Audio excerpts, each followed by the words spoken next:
जैसे आदमी सोच आता है, सोने पर स्वप्न दिखाई पड़ता है जी तो स्वप्न में सर्प काट रहा है, दौड़ रहा है उसके पीछे, तो डिगा के भाग रहा है, जानवर आ गया या फिर बड़ी सी बहादुरी कोई कर रहा है, सब प्रकार के स्वप्न आते हैं, लेकिन जागने पे वो नहीं रह जाते। सही होते तो जागने पे भी दिखाई पड़ते, तो झूठी चीज है। ऐसे ही स्वप्न अवस्था का जो जगत है वो स्वप्न है, तो जागने पर दूसरी अवस्था में जहाँ आते हैं तो वो मिट जाता है। ऐसे ही जागृत अवस्था का यह जगत है, सोने में यह नहीं दिखाई पड़ता, जागृत अवस्था में दिखाई पड़ता है। और जागृत को छोड़ के जब हम सुषुप्ति में जाते हैं तो यह भी झूठा हो जाता है। जैसे सोने में स्वप्न आता है सही दिखात है, और जहाँ जाग गए तो झूठा हो गया। ऐसे सुषुप्ति में जाने पर यह जगत दिखाई पड़ता है। और सुषुप्ति को जब हम तीनों में ऑल राउंड बना देते हैं, तीनों अवस्थाओं में, सुषुप्ति में, जागृत में भी सुषुप्ति, स्वप्न में भी सुषुप्ति, जब तीनों में सुषुप्ति हो जाती है तो उसको तुरिया कहते हैं। बहन में महात्मा लोग अपने को रखते हैं, वहाँ बैठे रहते हैं, इधर नहीं आते, ये बोलते हुए बोलते नहीं, खाते हुए खाते नहीं, पीते हुए पीते नहीं, तुरिया में रहते हैं। तुरिया में भी कोई अटैक होता है बाहरी तो समझ में आता है, तो तुरियातीत हो जाते हैं, उससे भी परे हो जाते हैं। ये उनके रहनी होती है, जो महात्मा लोग होते हैं उनकी रहनी है ये। ऐसा अंदर से कोष पा गए हैं समझने का, तो वो है वो मेडिटेशन के द्वारा, ध्यान के द्वारा, जब ये मन जो है चारों तरफ को भान करता है, और जब हम इसको समाधान कर लेते हैं तो ये जब सब शून्य को प्राप्त हो जाता है तब ये रह नहीं जाता। तो जिनको ये देखता है वो भी उसके साथ साथ खत्म हो जाते हैं। तो इसलिए वो मन एक ऐसा स्थान पा जाता है, एक इतना निर्मल जगह पा जाता है कि वहाँ अपने को ख़त्म कर देता है, वो जगह पर रह जाता है वो। फिर उधर मैग्नेट है, खींचता है, उधर खिंचाव होता है, तो वहाँ से वो आ नहीं पाता अगर कभी भूल भटक के पहुँच गया तो। रोज़ ध्यान लगाते हैं, रोज़ लगाते हैं, कभी धीरे धीरे ध्येय और ध्याता और ध्यान तीनों एक हो गए। ध्येय, ध्याता और ध्यान, ये तीनों त्रिपुटी जब एक हो जाएंगी तो उसको कहते हैं ध्यान। तत्र प्रत्यय ध्यानम। तो जब वो ध्यान ठीक हो गया तो ध्यान अनुगत अनुभव व्यतिरेक रूप युक्ति के द्वारा चेतन का प्रतिबिंब पा जाता है। और जब चेतन का प्रतिबिंब मिल गया तो वो अवस्था पा जाता है। और रहता वैसा ही है, देखने का कुछ समझ में ना आई, लेकिन उसकी पहुंच बहुत बड़ी हो जाती है, उसकी जड़ अंदर चली जाती है।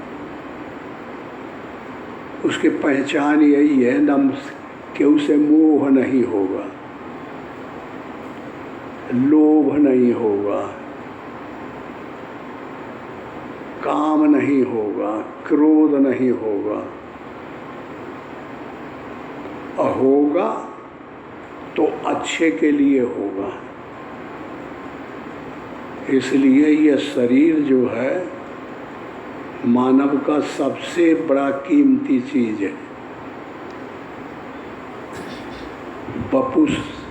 पपुस ब्रह्मांड सुप्रवृत्ति लंका, ये शरीर ब्रह्मांड है।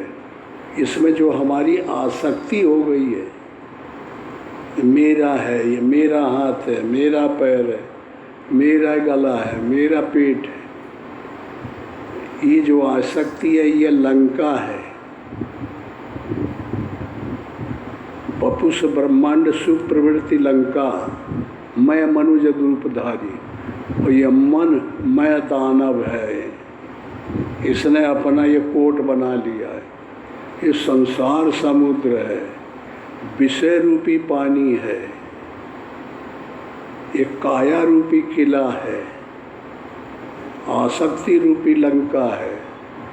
ये सुंदर है सबसे, इसकी उपमा सोने की दी गई है। लंका को कहते थे लोग सोने की है। मनुष्यों से अच्छा शरीर किसी का है? मनुष्य से अच्छा कोई जीव है? सबसे सुप्रीम है ये जो सबसे मूल जो परमात्मा है, उसको पात्र यही है, वो इन्हीं के हृदय में।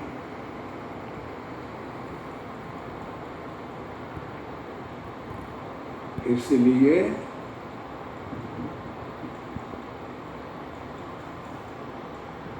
कर्म वचन मन मोर गति, कर्म वचन मन मोर गति, भजन करे निह काम, तिनके हृदय कमल में सदा करो विश्राम। भगवान कहते हैं कि मैं कहाँ रहता हूँ? महात्माओं के, भक्तों के हृदय कमल में पड़े रहते हैं। ये जो दिखाया गया है ना, बहुत बड़ा एक सर्प का कौड़ा मार के बैठा है,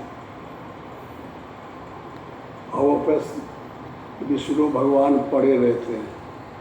देखे तमाम मंदिरों में और तमाम चित्र बने रहे। ये महात्माओं ने जब समाज में कोई आधार नहीं था शांति पाने के लिए, तो बड़ी घबराहट हुई, तो महात्माओं ने जो उनकी पहुंच है उसी चीज का प्रदर्शन करके और चित्रण करके बाहर दे दिया, उसी के मंदिर बना दिए, तो उनको शांति मिले। जाओ विष्णु भगवान का मंदिर, नाभि कमल जो है तो ऐसे सर्पिणी है, उसी में परमात्मा रहते हैं, सबके अंदर है। और जो खूब एक भजन करते हैं तो उनके यहाँ जागृत हो जाते हैं, उनको महात्मा या संत कहते हैं। तो ऐसी शैली से जो इसको मन संसार में रहते हुए भी जो समाधान कर ले जिंदगी में रहते रहते, मन से ये निश्चय कर ले कि परमात्मा अंदर है, मैं बहुत किन्हीं कारणों से उसे नहीं जा पा रहा हूँ और दूसरी जगह कुछ नहीं है, ये सब भ्रम है। गोचर जहाँ लग मन जाई, सो सब माया जाने ओ भाई। ये तो सब माया है। इन नेत्रों से, इन कानों से, ये मुंह से जो कहने सुनने में आता है, सब प्रकृति है, झूठा। ऐसा जो निश्चय कर लेते हैं उनका भी उद्धार होता है।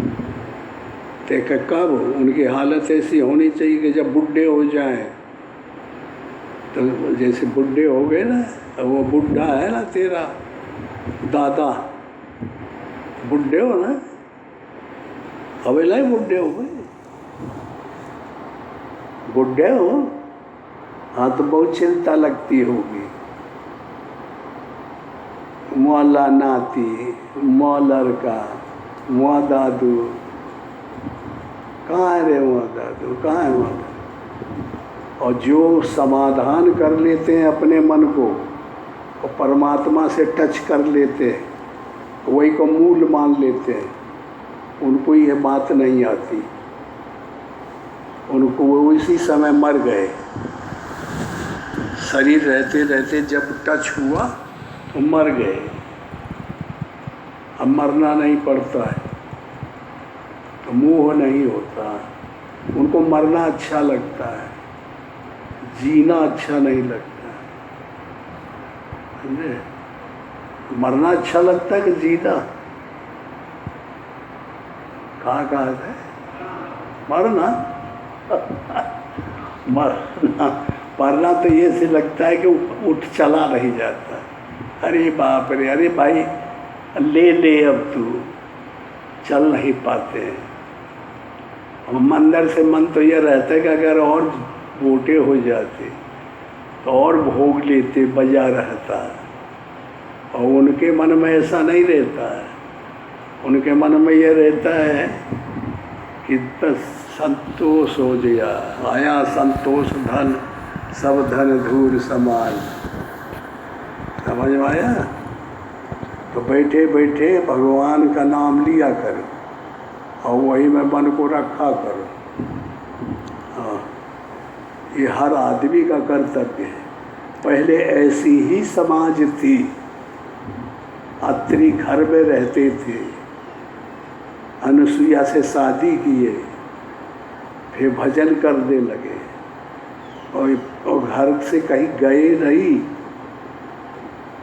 ऐसे गौतम, गर्ग, सांडिल जितने महात्मा थे सबके पास बच्चे हुए, सब गृहस्थी में रहे और परमात्मा को सबने पाया।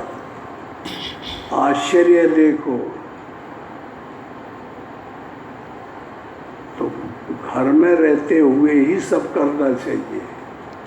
घर ये शरीर है, इससे बड़ा कोई घर नहीं है।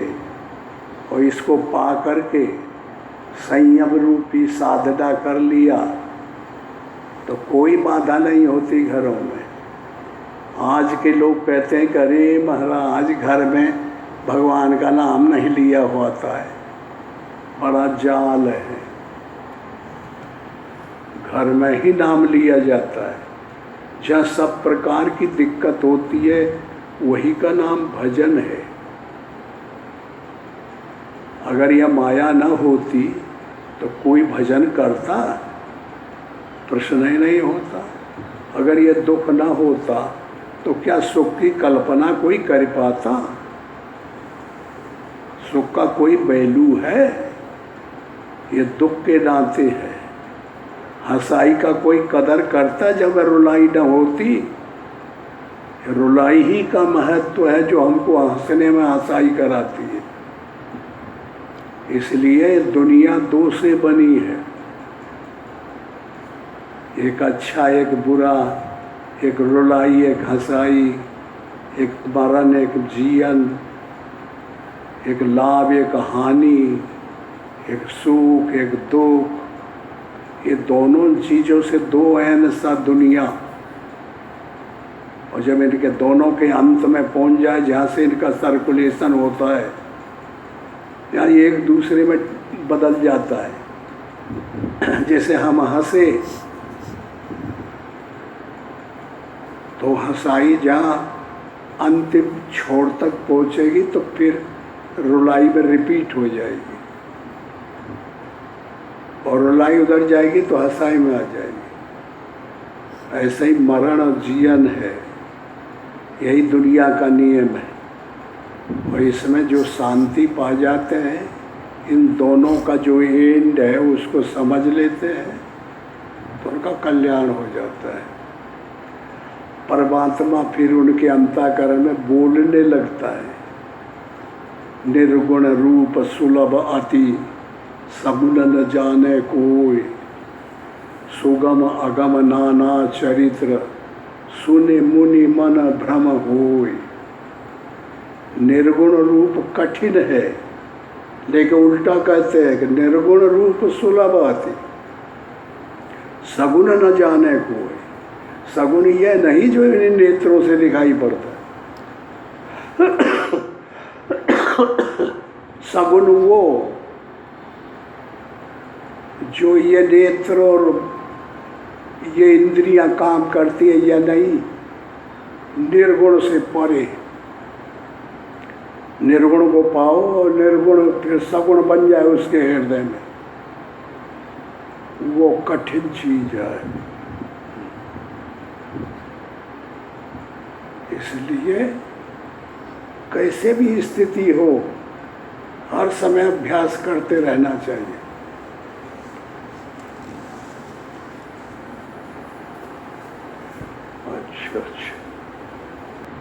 अच्छा, तो फिर भाई चलो